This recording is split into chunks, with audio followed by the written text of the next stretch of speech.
श्री राम त्रिनवतितम सर्ग। श्री राम द्वारा राक्षस सेना का संहार। सभा में पहुंचकर राक्षस राज रावण अत्यंत दुखी एवं दीन हो शेष सिंहासन पर बैठा और कुपित सिंह की भांति लंबी सांस लेने लगा।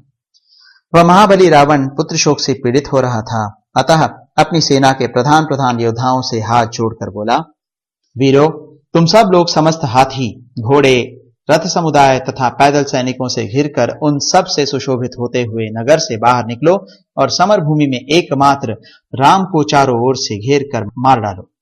जैसे वर्षा काल में बादल जल की वर्षा करते हैं, उसी प्रकार तुम लोग भी बाणों की वृष्टि करते हुए राम को मार डालने का प्रयत्न करो, अथवा मैं ही कल महासमर में तुम्हारे साथ रहकर अपने तीखे बाणों से राम के शरीर को छिन्न भिन्न करके सब लोगों के देखते देखते उन्हें मार डालूंगा। राक्षस राज की उस आज्ञा को शिरोधार्य करके वे निशाचर शीघ्रगामी रथों तथा नाना प्रकार की सेनाओं से युक्त हो लंका से निकले। वे सब राक्षस वानरों पर परीक, पट्टिश, बाण, तलवार तथा फरसे आदि शरीर नाशक अस्त्र शस्त्रों का प्रहार करने लगे। इसी प्रकार वानर भी राक्षसों पर पेड़ों और पत्थरों की वर्षा करने लगे। सूर्योदय के समय राक्षसों और वानरों के उस तुमुल युद्ध ने महाभयंकर रूप धारण किया। वानर और राक्षस उस युद्ध भूमि में विचित्र गदाओं, भालों, तलवारों और फरसों से एक दूसरे को मारने लगे। इस प्रकार युद्ध छिड़ जाने पर जो बहुत बड़ी धूल राशि उड़ रही थी, वह राक्षसों और वानरों के रक्त का प्रवाह जारी होने से शांत हो गई। यह एक अद्भुत बात थी। रणभूमि में खून की कितनी ही नदियां बह चली, जो काष्ठ समूह की भांति शरीर समुदाय को ही बहाए लिए जाती थीं। गिरे हुए हाथी और रथ उन नदियों के किनारे जान पड़ते थे। बाण मत्स्य के समान प्रतीत होते थे और ऊंचे ऊंचे ध्वज ही उनके तटवर्ती वृक्ष थे। समस्त वानर खून से लथपथ हो रहे थे। वे कूद कूद कर सम्रांगण में राक्षसों के ध्वज, कवच, रथ, घोड़े और नाना प्रकार के अस्त्र शस्त्रों का विनाश करने लगे।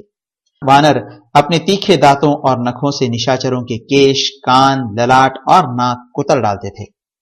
जैसे फल वाले वृक्ष की ओर सैकड़ों पक्षी दौड़े जाते हैं, उसी प्रकार एक एक राक्षस पर 100-100 वानर टूट पड़े। उस समय पर्वताकार राक्षस भी भारी गदाओं, भालों, तलवारों और फरसों से भयंकर वानरों को मारने लगे। राक्षसों द्वारा मारी जाती हुई वानरों की वह विशाल सेना शरणागत वत्सल दशरथ नंदन भगवान श्री राम की शरण में गई। तब बल विक्रमशाली महातेजस्वी श्री राम ने धनुष्य ले राक्षसों की सेना में प्रवेश करके बाणों की वर्षा आरंभ कर दी। जैसे आकाश में बादल तपते हुए सूर्य पर आक्रमण नहीं कर सकते, उसी प्रकार सेना में प्रवेश करके अपने बाण रूपी अग्नि से राक्षस सेना को दग्ध करते हुए श्री राम पर वे महाक्रूर निशाचर धावा न कर सके। निशाचर रणभूमि में श्री रामचंद्र जी के द्वारा किए गए अत्यंत घोर एवं दुष्कर्मों को ही देख पाते थे, उनके स्वरूप को नहीं।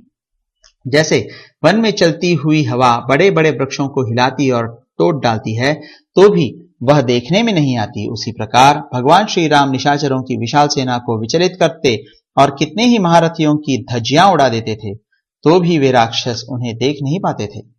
वे अपनी सेना को श्री राम के द्वारा बाणों से छिन्न भिन्न, दग्ध, भग्न और पीड़ित होती हुई देखते थे, किंतु शीघ्रतापूर्वक युद्ध करने वाले श्री राम उनकी दृष्टि में नहीं आते थे। अपने शरीरों पर प्रहार करते हुए श्री रघुनाथ जी को वे उसी तरह नहीं देख पाते थे, जैसे शब्दादि विषयों के भोक्ता रूप में स्थित जीवात्मा को प्रजाएं नहीं देख पाती हैं। ये राम है जो हाथियों के सेना को मार रहे हैं। ये रहे राम जो बड़े बड़े रथियों का संहार कर रहे हैं। नहीं नहीं, ये हैं राम जो अपने पैने बाणों से घोड़ों सहित पैदल सैनिकों का वध कर रहे हैं। इस प्रकार वे सब राक्षस श्री रघुनाथ जी की किंचित समानता के कारण सभी को राम समझ लेते और राम के ही भ्रम से क्रोध में भरकर आपस में एक दूसरे को मारने लगते थे। श्री रामचंद्र जी राक्षस सेना को दग्ध कर रहे थे, तो भी वे राक्षस उन्हें देख नहीं सके।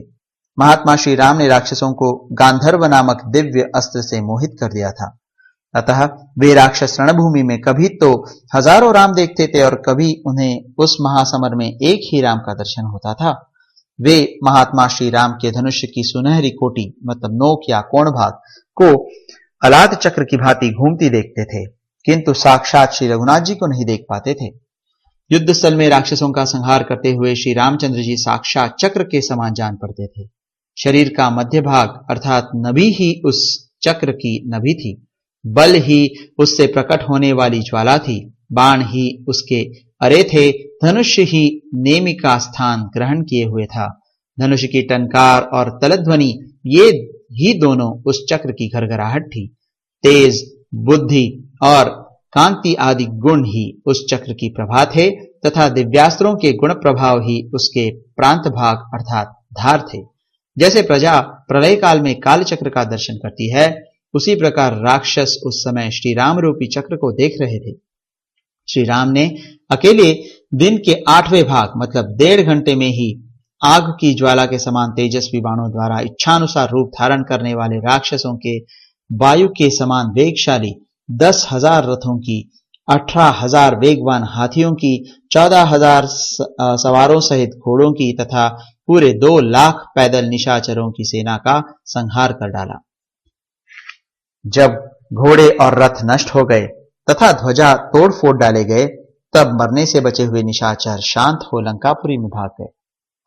मारे गए हाथियों, घोड़ों और पैदल सैनिकों की लाशों से भरी हुई वह रणभूमि कुपित हुए महात्मा रुद्रदेव की क्रीड़ाभूमि सी प्रतीत होती थी।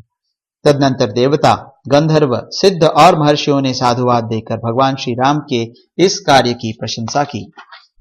उस समय धर्मात्मा श्री राम ने अपने पास खड़े हुए सुग्रीव, विभीषण, कपिवर हनुमान, जांबवान, कपिश्रेष्ठ मैंद तथा द्विविद से कहा, यह दिव्य अस्त्र बल मुझ में है या भगवान शंकर में।